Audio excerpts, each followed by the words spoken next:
want everybody to be honest with yourselves. When you see those trucks with the logs on them, what do you say? Type below. What do you say? Going on my YouTuber, subscriber, Final Destination fans, hope you guys are having a great week because again, we're going strong with Final Destination week leading up to Final Destination Bloodlines. I can't wait for this new movie. Again, teaming up with my big bro Rashad, giving us our thoughts on the movie. He wasn't too much of a fan of the first one, so let's see what he thinks about the second one. Let's get into those thoughts. But before we do that, again, this is not like a conventional review and shit like I usually do. This is my thoughts, just yeah, this is what I thought about what? To 20-something-year-old movie. But since it's Final Destination week and I love Final Destination as a franchise and I can't wait for the new one, we're going to really get into that. We're going to get into that movie when it comes out. To do this series review with my big brother so we can talk about it because we're both horror fans. So yeah, Final Destination 2, me personally, I felt like this was an improvement over the first movie in a lot of ways. And then also I feel like as a sequel, it does what old school sequels used to do, where it's okay, the events of the last film tie into the events of this film, and did that really good. Getting some more of that later in the video, but first, Rashad, give us your thoughts on Final Destination 2, what you think about it, and I'll see you guys when he's done. Alright, y'all, so I'm here to drop my 2 cents on Final Destination 2. So I'm not going to be long, because I know Darnell, you have a lot to say about this, so I just want to just stop by real quick, say my piece, and I'm out. I was not a fan of the first Final Destination back then or now, but I do respect this originality, how death is the villain. Cool. So now we have Final Destination 2, and I will say that this definitely was a more balanced horror movie than the first one, because the first one kind of struggled with the identity of, okay, is this going to be a horror comedy? Is this going to be straight up horror, supernatural horror? Supernatural slasher horror, what kind of movie are we trying to make here? And I feel like it really, the first one really didn't have an identity.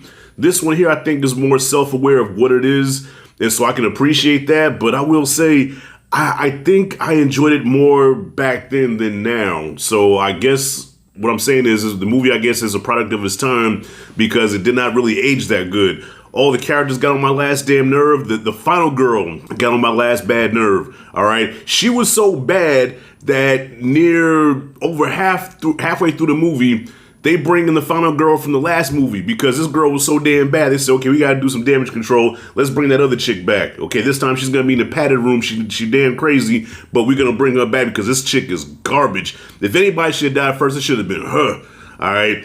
Kind of like Stifler in the first movie, this chick did not belong here. But the kills were better. The kills were a lot better. Actually, the beginning has one of the best kills ever, I think. One of the best kills ever in cinematic history, because to this day, if I'm on the highway and I see one of them trucks with all them logs in the back, I shift over. I don't know. I ain't playing them games. That's so embedded in my head. Similar to, it's not safe to go in the water. It's not safe to go on the highway and get behind one of those trucks. So, yeah, the kills this time were better around, but just the movie overall, I think just because the characters were so unlikable, I wanted all of them to die. Even the token black character, what's his name, Kyle from Living Single, he was so stupid, got on my last bad nerve. So, yeah, overall, this movie was straight. Of course, again, Tony Todd is the best part of the movie, and I think he's in every single one of them. I have to go watch the others, because I think he's in all of them, yeah. So, yeah, wrapping it up, man, it was all right. So, with that being said, I think I give this movie, like a C+. All right, and that's it, and that's all. Darnell, take it away, bro. See you in the next video. Woo, Rashad, he's very hard on these movies, ain't he? Hopefully he likes 3.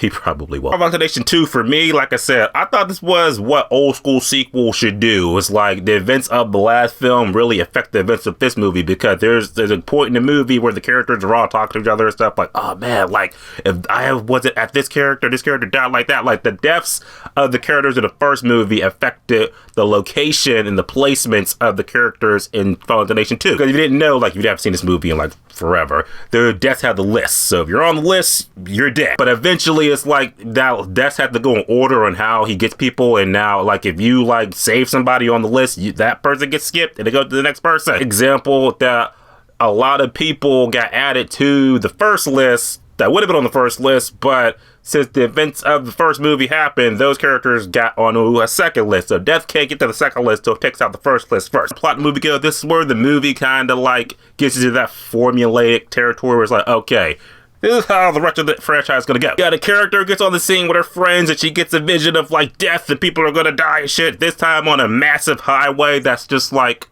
the worst pile up in cinema history. Into that, but like what's like a little bit different, her friends did end up dying. She was saved by the cop, but that doesn't mean Death's not satisfied, because those people that would have died on the parkway are now safe, so now Death's got to pick them off one by one. So let the madness ensue. How are the deaths in Final Destination 2? I felt like they were much better than the first one if we're going in order. Like I said, highway scene, classic. We'll say like one of the scenes where like, you know, people are getting like sawed in half and shit or blown up. That was some good shit. And I feel like this was the movie that marked like, okay, this is before we went like super Looney Tunes, Mousetrap all over the place, super elaborate with the deaths. That's not a bad thing. I like the simplistic shit. I like the stuff back in the day, but there's still that part of me that's like the rest of the franchise, those deaths, those are the reasons why we go to the movies and see these people get messed up. I do like a good story, so I hope Bloodlines bring the story back for the franchise. At the end of the day, Final Destination 2, like I said, I have an appreciation for this movie as far as the sequel and what it does for the franchise. I feel like the first two movies was like the real like supernatural era of the movie franchise. Final Destination 3, 4, and 5, that's when it's just like, okay, these are how the movies are going to go from now on.